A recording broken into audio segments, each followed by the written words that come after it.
আমাকে উড়িয়ে দাও, আমাকে পুড়িয়ে দাও। সাকিব খান, তার নাম মেগাস্টার সাকিব খান, যার সিনেমার গান দেখে জাস্ট আমি ছিটকে চলে গেছি।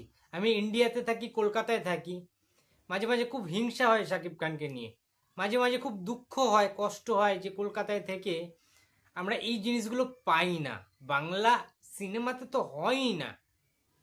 আজকের বাংলাদেশে সাকিব খান নামক একজন মেগাস্টার রয়েছে বলেই এই জিনিসগুলো আমরা উপহার পাচ্ছি।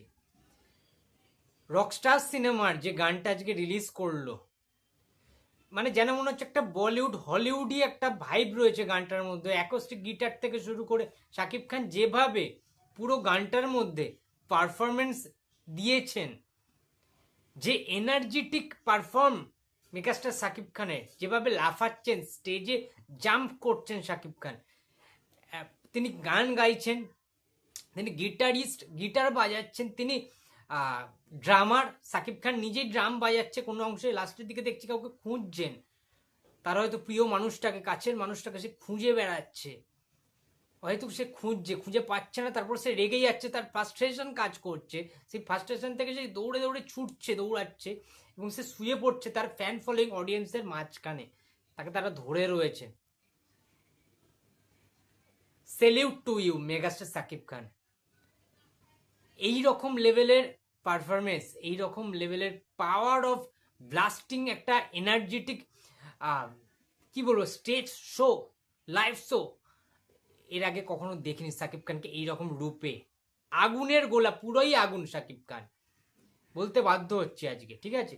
এবং গানটা সুর এবং যে গানটা আর কি, ঠিক আছে, অনবদ্য গান হয়েছে এটা। আমি বারবার একটা কথা বলছি যে এইরকম গান কিন্তু বাংলাতে খুব একটা দেখা যায় না। এই গানের যে সুর, যে টোন, যে সেট করে দিয়েছে, গানের যে বিজিএম, ব্যাকগ্রাউন্ড মিউজিক, যে বিটগুলো পড়ছে গানটার মধ্যে, ভাবা যায় না। জাস্ট বাংলা সিনেমায় এই রকম কাজ, গর্ব অনুভব করছি বাঙালি হিসেবে।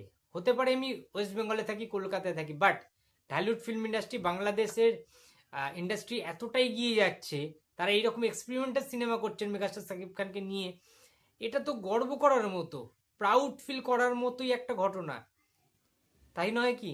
সাকিব খানের যে লুকটা দেয়া হয়েছে গানের মধ্যে, ঠিক আছে, অসাধারণ তো এমনি লাগছে। আমরা সবাই বারবার বলছি যে এইরকম ট্যাটু ফাটু লাগানো গায়ের মধ্যে, কানে দুল, গলায় চেন, হাতে চেন, আংটি ফাংটি রয়েছে, মানে অন্য লেভেলে।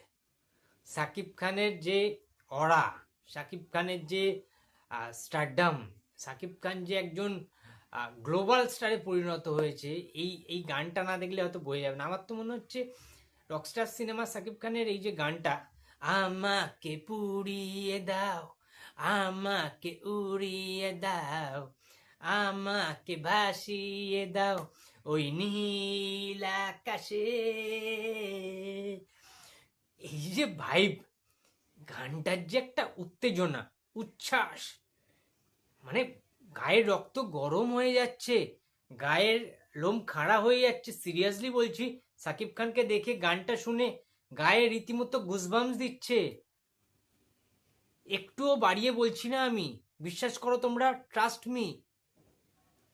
এই গানটা জাস্ট অনবদ্য হয়েছে, উড়িয়ে রেখে দিয়েছে সবাইকে, পুড়িয়ে দিচ্ছে ভেতর দিক থেকে। ইয়াং জেনারেশনরা খুব অ্যাট্রাক্টিভ হবে এই গানটার প্রতি, এবং গানটা রীতিমধ্যে ভাইরাল হয়ে গেছে আমার যা মনে হচ্ছে, ঠিক আছে। আমার অসাম লেগেছে এই গানটা, যেমনি গান তেমনি সেই গানের সাথে সাকিব খানের পারফরমেন্স, সব কিছু মিলিয়ে না টোটাল প্যাকেজিংটা জাস্ট আউটস্ট্যান্ডিং। কিচ্ছু বলার নেই, এটার উপরে কোনো কথা নেই, কোনো ভাষা নেই, কোনো কথা হবে না এইসব গানের উপরে। ভাই খরচা করেছে, বাজেট আছে, এই গানটা শ্যুট করতেও ভালো রকম বাজেট লেগেছে। হ্যাঁ, কোরিওগ্রাফার যারা রয়েছেন এখানে অনবদ্য কাজ করেছেন, এবং জাহিদ সানি যিনি গানটায় লিখেছেন, দারুণ দারুণ, কিচ্ছু বলার নেই, ঠিক আছে।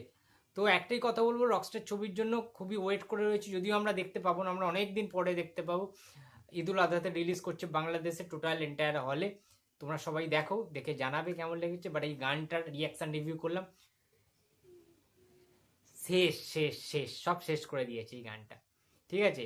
সাকিব খানকে দেখে আবার অন্যান্য নায়কদের হিংসা হতে পারে, এর থেকে বেশি কিছু হবে না, ঠিক আছে। তো তো যাই হোক, তোমাদের কেমন লেগেছে এই গানটা, শাকিব খানের পারফরমেন্স কেমন লেগেছে অবশ্যই কমেন্ট বক্সে জানিয়ে দিও। ভিডিওটা ভালো লাগলে লাইক করো, কমেন্ট করো, শেয়ার করতে ভুলো না। যদি চ্যানেলে নতুন হয়ে থাকো তো প্লিজ সাবস্ক্রাইব মাই চ্যানেল। দেখা হচ্ছে পরের কোনো ভিডিওতে। তো টাটা।